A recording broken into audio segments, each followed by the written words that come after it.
여러분 반갑습니다. 말씀의 빛 성경 강해 시간입니다. 여러분 오늘부터 호세아 말씀 시작됩니다. 12월 3일까지 진행되는데 우리가 호세아 말씀을 통해서도 하나님의 큰 은혜를 체험할 수 있기를 바랍니다. 성경의 많은 성경들이 다 은혜를 강조하고 또 하나님의 은혜가 빛납니다. 하지만 여러분 호세아 말씀은 정말 하나님의 은혜가 빛나는 성경입니다. 왜냐하면 여러분 이스라엘 백성이 아주 음탕하게 하나님을 떠났기 때문입니다.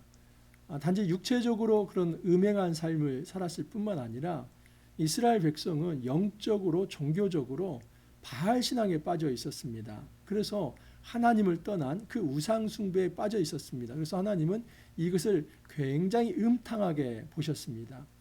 그럼에도 불구하고 하나님은 이 집 나간 그 음행한 그런 아내를 기다리는 신랑의 마음으로 이스라엘 백성을 다시 한번 손을 벌려서 기다립니다.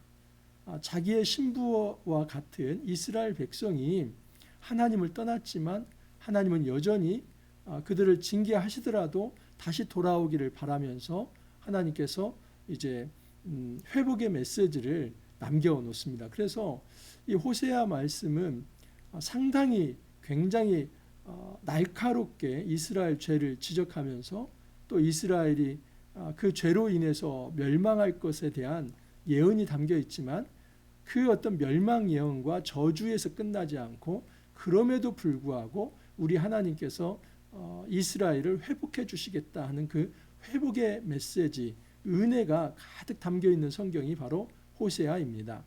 자, 여러분 역사적 배경을 좀 알 필요가 있습니다. 1장 1절에 그 배경이 나와 있습니다. 우시아와 요담과 아하스와 히스기야가 이어 유다 왕이 된 시대에, 그래서 여러분 이 호세아라고 하는 선지자는 북이스라엘에서 사역을 했습니다. 이 오늘날 여러분 남한과 북한, 우리 대한민국도 그렇게 이렇게 좀 남한과 북한 이렇게 분단된 세상에서 사회에서 좀 살고 있지 않습니까? 마찬가지로 고대의 이스라엘이 북이스라엘과 남유다로 분단되어 나뉘어져 있었습니다. 호세아 선지자는 북이스라엘에서 활동했던 선지자입니다. 근데 먼저 지금 그 북이스라엘의 여로보암 2세의 시대인데 그 시대에 남쪽 유다에는 어떤 왕들이 있었는가? 우시야, 요담, 아하스, 히스기야 왕이 있었다라고 얘기를 합니다. 여러분 우시야, 요담, 아하스 하나같이 악한 왕들입니다. 그러나 이 히스기야는 그 모든 악한 왕들의 잘못을 개혁하고 하나님 앞에서 종교 개혁을 이루면서 그 거룩한 삶을 추구했던 왕이 히스기야입니다. 그래서 여러분 이 히스기야는 북이스라엘이 아수르 세계사 시간에 아시리아라고 하죠.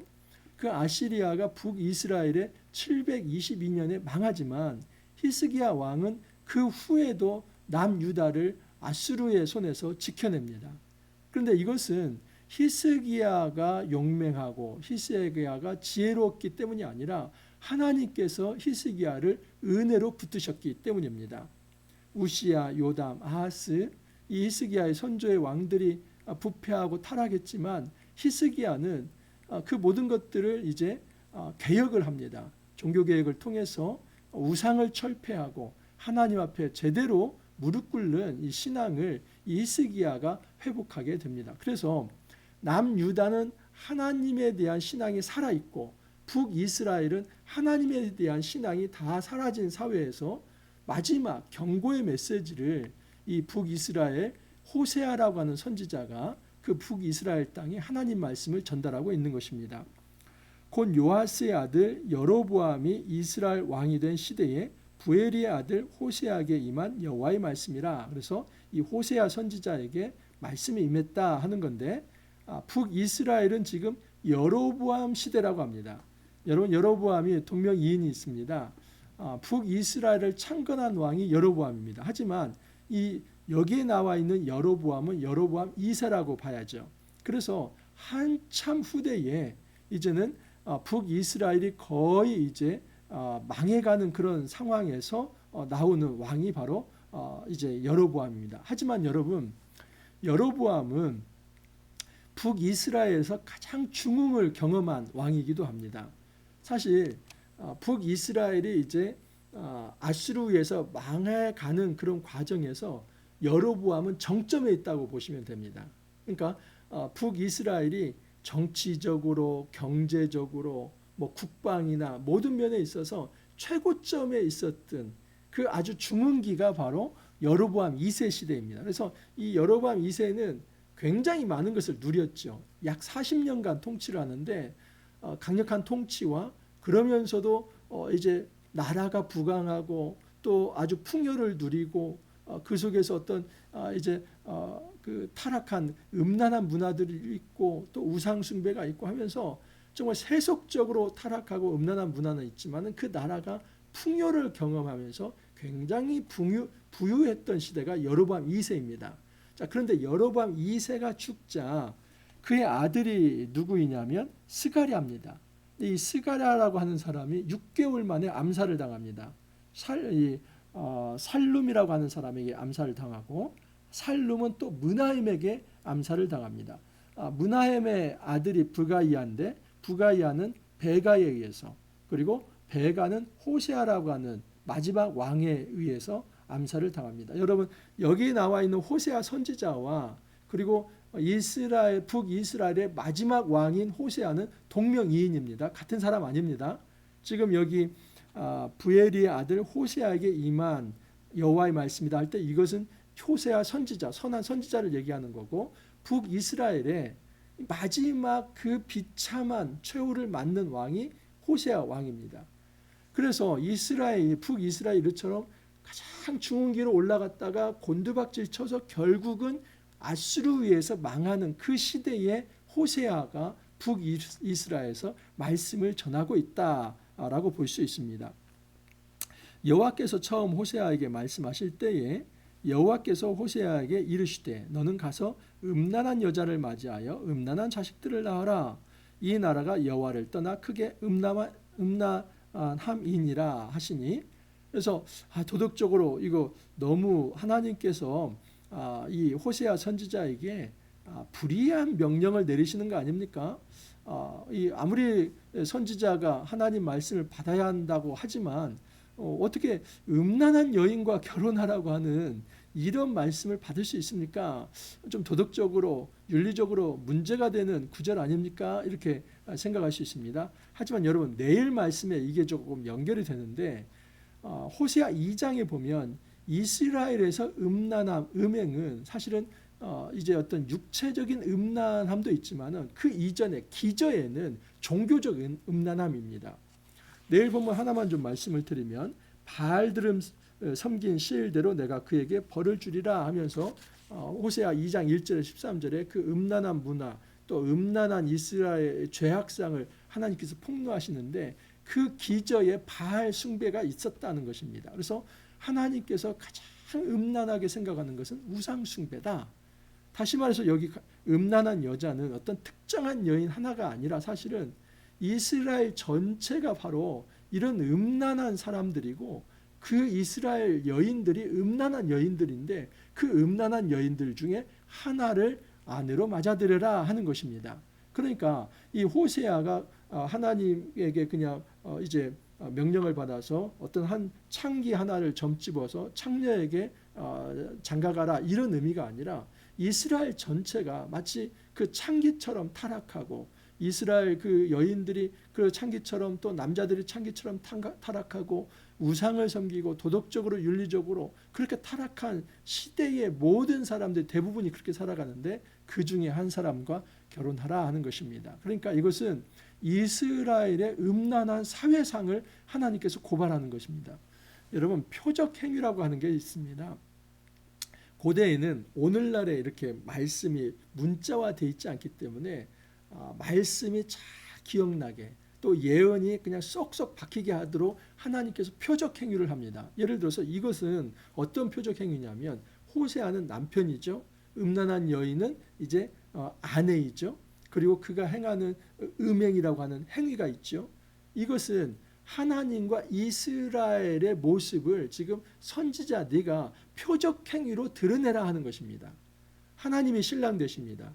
그리고 이스라엘은 신부입니다. 근데 이 이스라엘이 그냥 호세아가 맞이하는 음란한 여인처럼 우상을 숭배하고 도덕적으로 윤리적으로 타락한 완전한 음행을 행하는 창기와 같은 더러운 존재가 되어버렸다는 겁니다. 그래서 그가 행하는 행위가 바로 음행, 우상 숭배와 도덕적 윤리적 음행이다라고 볼 수 있는 것이죠.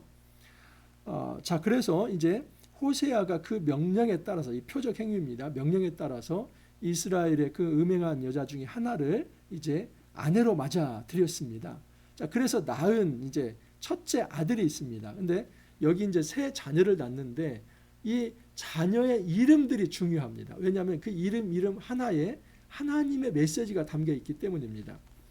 이에 그가 가서 디블라임의 딸 고멜을 맞이하였더니 고멜이 임신하여 아들을 낳으매 여호와께서 호세아에게 이르시되 그의 이름을 이스르엘이라 하라. 조금 후에 내가 이스르엘의 피를 예후의 집에 갚으며 이스라엘 족속의 나라를 패할 것임이니라. 그날에 내가 이스라엘 골짜기에서 이스라엘의 활을 꺾으리라 하시니라.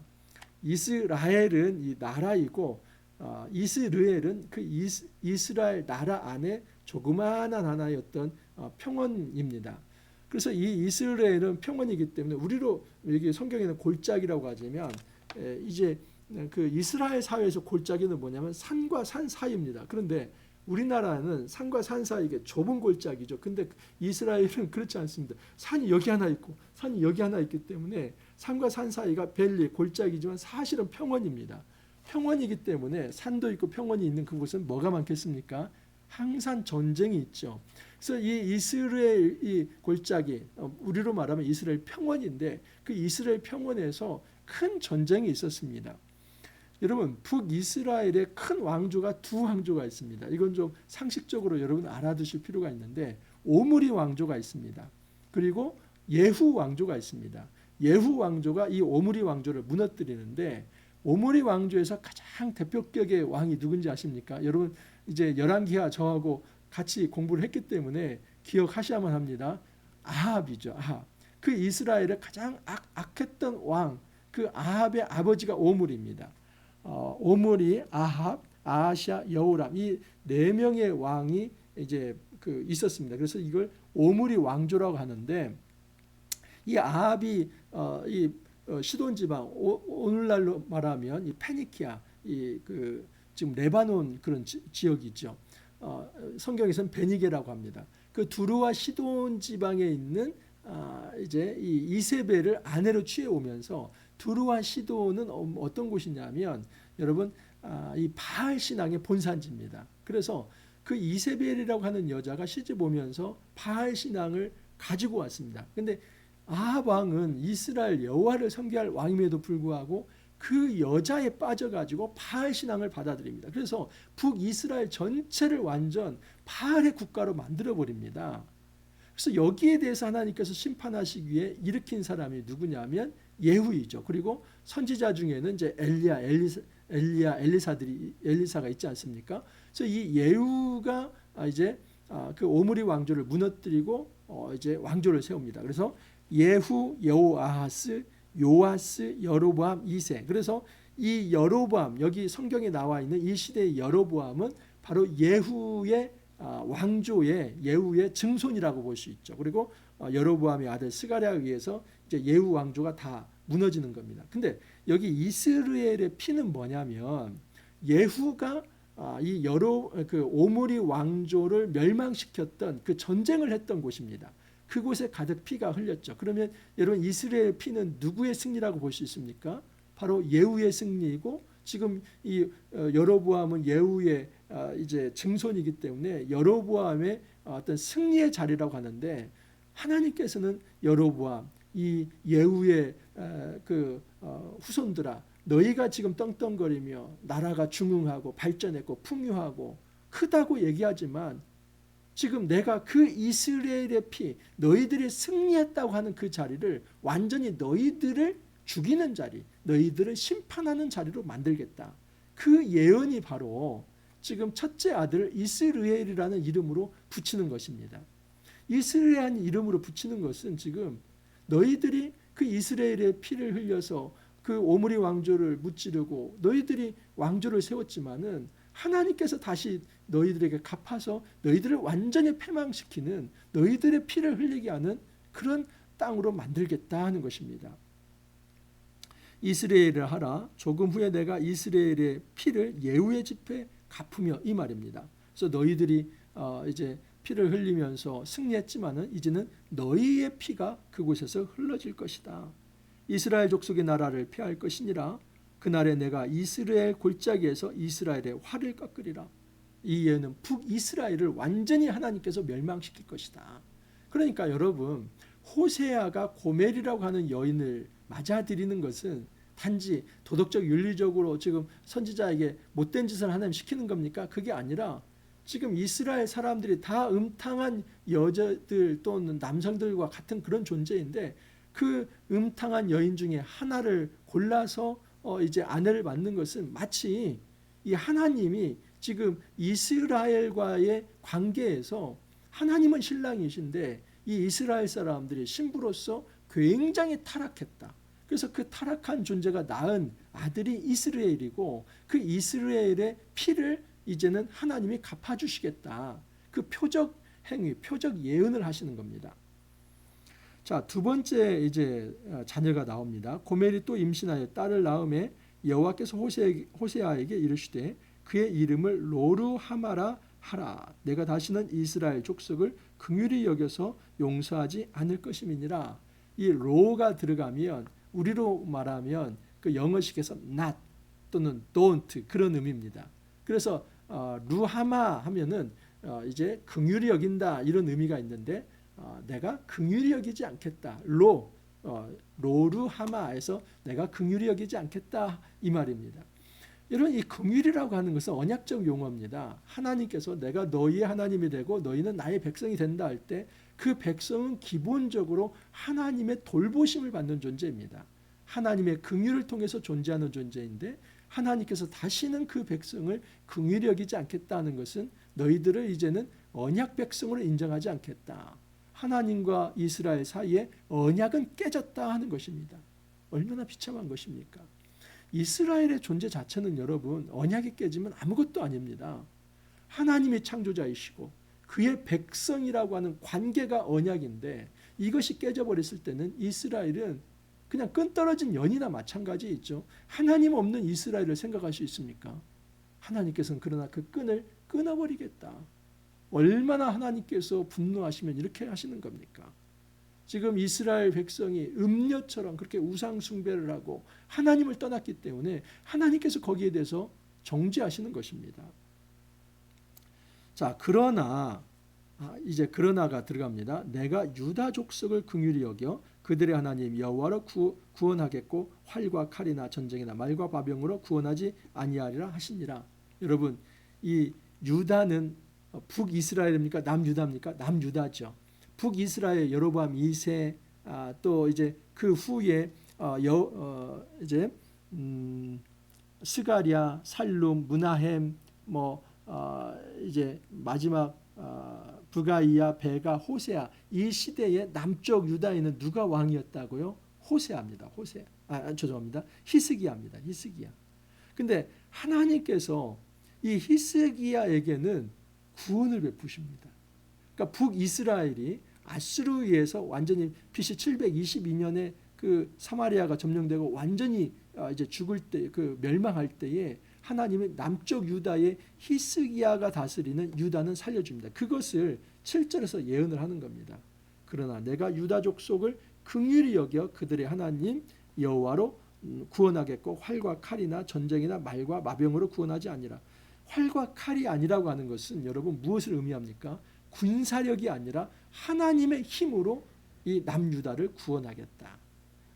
여러분, 이 이야기는 남유다는 평생토록 하나님의 어떤 이제 완전 보장, 안전 보장인데 완전한 안전 보장. 그래서 유다가 어떤 벌을 어떤 그 죄를 짓더라도 처벌을 받지 않는다 이 말일까요? 아니겠죠. 그게 아니라 타산지석으로 삼으라는 거죠. 여러분, 이 북이스라엘의 선지자가 선언한 메시지는 바로 어디로 넘어오게 되냐면 남유다에게 주는 메시지입니다. 사실은 이 메시지가 듣는 이 독자층은 남유다라고 봐야 합니다. 왜냐하면 지금 북이스라엘은 다 없어지는 것이죠. 그리고 호세아는 그 북이스라엘에게 전달했던 그 말씀이 남유다에게 경종을 주는 겁니다. 그럼 어떤 경종을 줄까요? 북이스라엘의 우상 숭배 때문에 하나님께 멸망했다면 너희 역시도 우상을 숭배한다면 하나님께 멸망할 것이다. 지금 히스기야는 종교개혁을 통해서 하나님의 발을 섰기 때문에 하나님께서 그 유다를 이제 구원할 것이지만 그렇다고 해서 안심탕을 먹어서는 안 된다. 그런데 놀랍게도 유다는 이 사건 때문에 여러분 이 성전 불패 신학이라고 하는 그냥 나쁜 신학이 하나 생겨납니다.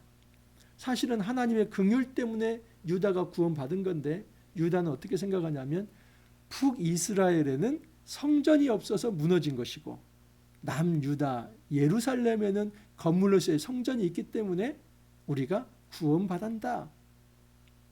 여러분 이것은 주객이 전도된 것이죠.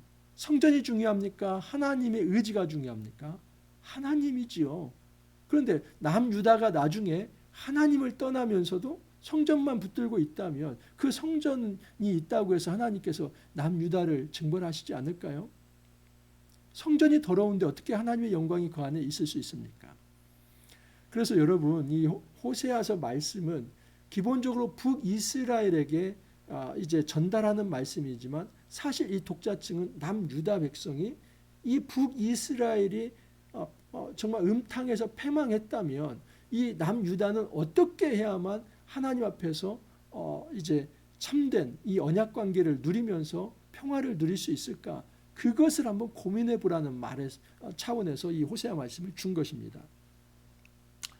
자, 그 다음에 이제 세 번째 아들이 이제 또 태어납니다. 고멜이 로루하마를 젖된 후에 또 임신하여 아들을 낳음에 여호와께서 이르시되 그의 이름을 로함미라 하라.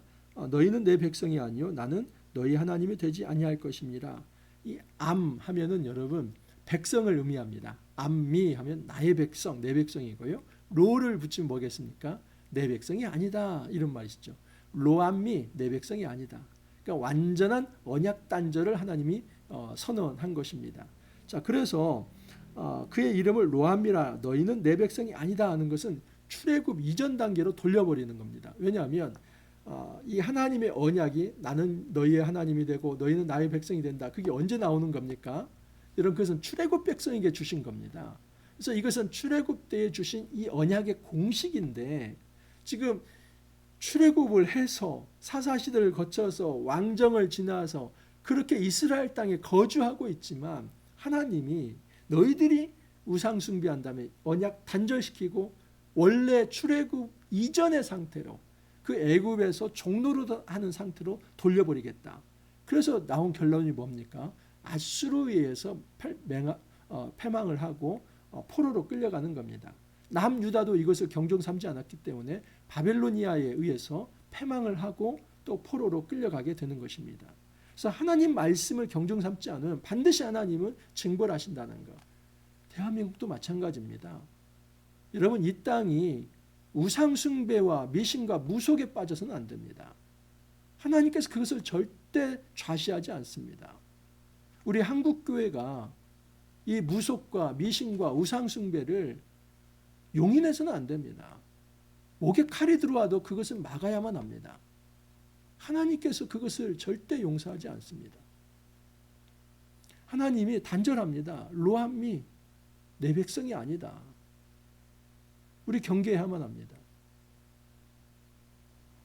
10절 이하를 보면 그러나 이스라엘 자손의 수가 바닷가의 모래같이 되어서 헤아릴 수도 없고 셀 수도 없을 것이며 전에 그들에게 이르기를 너희는 내 백성이 아니라 한 그곳에서 그들에게 이르기를 너희는 살아계신 하나님의 아들들이라 할 것이라. 이에 유다 자손과 이스라엘 자손이 함께 모여 한 우두머리를 세우고 그 땅에서부터 올라오리니 이스라엘의 날이 클 것임이니라. 이것이 하나님의 은혜입니다. 여러분 10절에 그러나입니다. 이렇게 하나님께서 호세아를 통해서 고멜이라고 하는 이 음탕한 여인을 맞아들여서 새 자녀를 낳아라. 이스라엘이라 하고 또 이제 로르하마라 하고 또 로암이라고 해서 이제 북이스라엘을 완전히 패망시키겠다.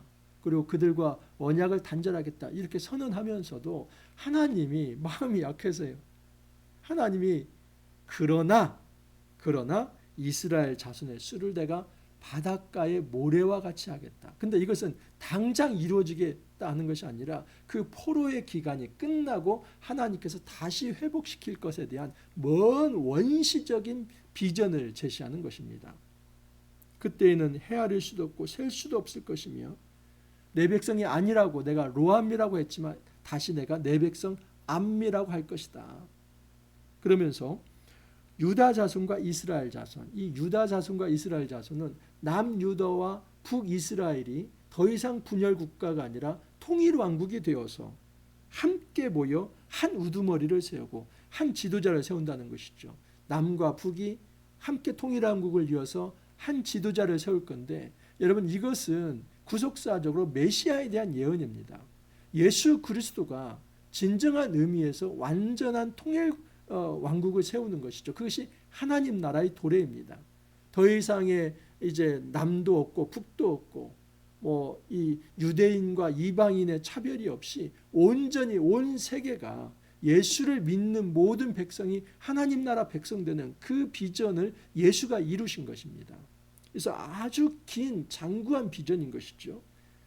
한 무드머리를 세우고 그 땅에서부터 올라오리니 이스라엘의 날이 클 것이라.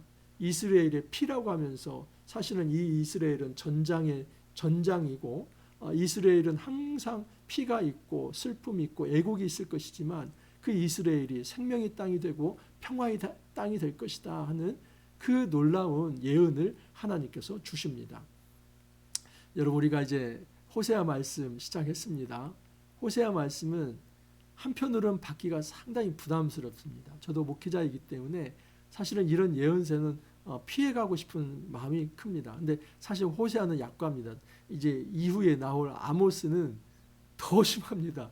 아모스 정말 그 말씀 날카롭게 우리 심장을 찔러 들어올 것입니다. 말라기는 또 성경 제일 마지막 예언서이지 않습니까? 하지만 여러분 우리가 이 어려운 말씀도 받아야만 합니다. 예언서에서 빛나는 것은 이렇게 죄에 대해서는 하나님 징벌하시고 강력하게 내가 처벌할 거다 말씀을 하시지만 그들이 돌아온다면, 그들이 회개한다면 내가 다시 암미 내 백성으로 삼겠다는 그 비전, 그 소망을 남겨주신다 하는 것입니다. 하나님의 은혜가 아직 살아 있습니다. 여러분 이제 그 첫째 아들, 또 둘째 딸, 셋째 아들 이 과정에서 특히 이제 셋째 아들은 젖된 후에라고 합니다.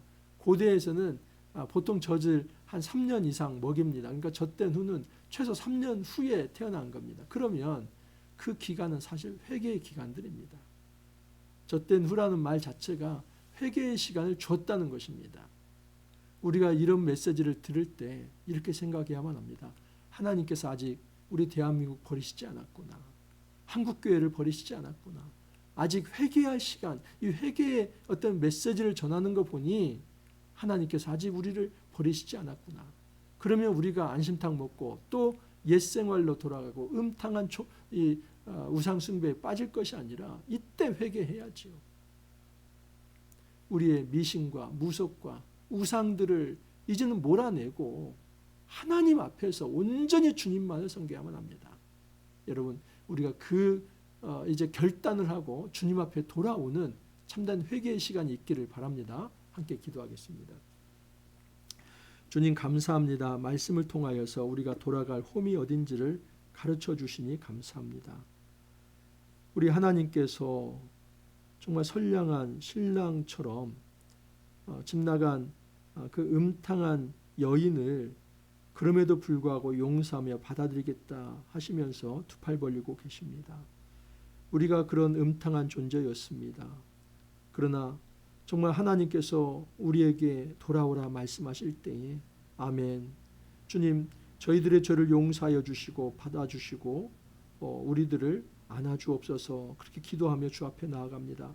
주님 저희들을 받아주시고 우리들의 이 회개의 기도를 하나님께서 응답하여 주시사 이제는 내 백성이 아니다 하는 것이 아니라 이제는 내 백성이라는 그 언약 관계를 우리 안에 회복시켜 주셔서 하나님과 깊은 교제를 누리며 주 안에서 안식을 누리며 주 안에서 쉼을 누리며 안식을 누리는 그런 귀한 삶 살아갈 수 있도록 주님께서 이끌어 주옵소서. 주님 감사하고 예수님 이름으로 기도하옵나이다. 아멘. 항상 시작이 반입니다. 저도 매번 새로운 성경을 시작할 때 첫 시간이 제일 어렵습니다. 하지만 첫 시간이 참 귀하지요. 여러분 이제 또 호세아 길이 열렸습니다. 시작이 이미 반 했으니까 저와 함께 12월 3일까지 호세아 묵상 또 계속해 나갈 수 있기를 바랍니다. 여러분 오늘 하루도 화이팅 하시고 또 내일 찾아뵙도록 하겠습니다. 감사합니다.